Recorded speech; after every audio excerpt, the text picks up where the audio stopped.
शुक्रिया। तो ये डीलर्स के रडार पर स्टॉक्स हमारे पैनल के पास चलते हैं और उनकी बीटीएसटी कॉल देना शुरू करते हैं। फिर इस समय गावा सर क्या कैरी करें? एक्चुअली करना तो नहीं चाहिए ट्रेड। अगर कोई कंपल्सिव ट्रेडर है लेके आना चाहता है तो मेरे ख्याल से पेट्रोनेट एलएनजी में एक आपको मिल सकता है। ट्रेड करा है 322, सिर्फ ₹2 का स्टॉक। 320 टारगेट 330 के नजर आते हैं। बेस्ट ओके अवॉइड, लेना है तो ले सकते हैं पेट्रोनेट। ठीक है, बेस्ट अवॉइडेड। लेकिन अगर आप एक कंपल्सिव ट्रेडर हैं ही तो पेट्रोनेट एलएनजी कैरी कर लीजिए। ये हो गई गाबा सर की पिक। शिल्पा जी, आप कोई ट्रेड कैरी करना चाहेंगे? नहीं अनुजी, मैं भी अवॉइड ही करना चाहूंगी, मार्केट बहुत वॉलेटाइल है।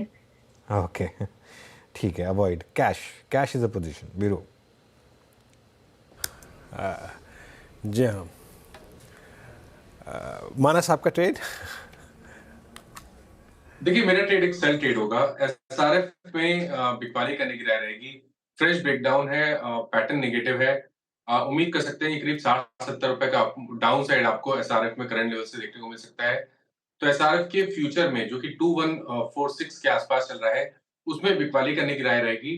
2181 का आपको स्टॉप लॉस लगा के बिकवाली करने का ट्रेड लेना है और 2090 के टारगेट सेट करना है। Okay, SRF sell. और प्रशांत, आपका ट्रेड? वीरू जी, मेरा भी first choice sell on SRF था, बट मानस जी ने वो डिस्कस किया तो मैं नेक्स्ट ट्रेड पे जाना चाहूंगा, जो कि जिंदल स्टील एंड पावर पे लॉन्ग होगा, जेएसपीएल पे। करीबन 870-72 के बीच हम ट्रेड कर रहे हैं स्पॉट। 855 855 स्पॉट स्टॉप लॉस रख के लॉन्ग जाने की सलाह होगी। और मैं यहाँ पे कम से कम 900 से लेके 910, 900, 910 ये टारगेट्स देख रहा हूँ। ओके, और अब चलते हैं अमित सेठ के पास। अमित जी बताइए, आपने क्या ट्रेड कैरी किया? जी अनु जी, मैं डीवीज लैब कैरी करूंगा। करंटली 5985 का प्राइस है। 5920 का स्टॉप रखिए और 6100 एंड 6150 के टारगेट्स रहेंगे डीवीज लैब में।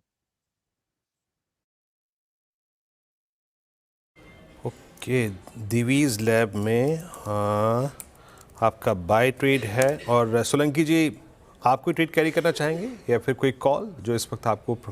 अच्छा, ओके, चलिए। अभी यहाँ पे इस वक्त कॉल सारी हो गई और 23362 पे यहाँ पे अब आपका निफ्टी आके ट्रेड कर रहा है। चलिए, अब एक और सेगमेंट के बारे में थोड़ा सा आपको बताते हैं यहाँ पे। और ज़रा डेरिवेटिव्स में कल कौन कौन से जो स्टॉक्स जो हैं वो डेरिवेटिव बैन में जा सकते हैं, उसका एक उल्लेख मैं कर देता हूँ यहाँ पर, जो कि बैन में जा सकते हैं। नाल्को जो है वो अपनी मार्केट वाइड पोजीशन लिमिट का करीब करीब 105% हिट कर चुका है। अदानी एंटरप्राइजेस 96%, तो ये पॉसिबली कल डेरिवेटिव बैन में होंगे। और बैन से जो बाहर आ सकते हैं उसमें एबीएफआरएल करीब 81% है और Hindustan copper market wide position limit reduce होकर 81 और 83% पे आ चुकी है। अनुज, तो ये इस समय कुछ स्टॉक्स जो एफएनओ बैन में जा सकते हैं, एबीएफआरएल और हिंदुस्तान कॉपर बैन से बाहर निकल सकते हैं। सॉरी, एबीएफआरएल और हिंदुस्तान कॉपर बैन में एंट्री वाले कौन से स्टॉक्स थे? एक बार वो लिस्ट पे वापस दिखा दीजिए मुझे ज़रा। हाँ, नैल्को और अदानी एंटरप्राइज। जैसे नैल्को में, मानस, नैल्को बहुत ज़्यादा स्ट्रेंथ है स्टॉक में। मेटल्स में क्लियरली सबसे स्ट्रॉन्ग स्टॉक इस समय। कोई व्यू?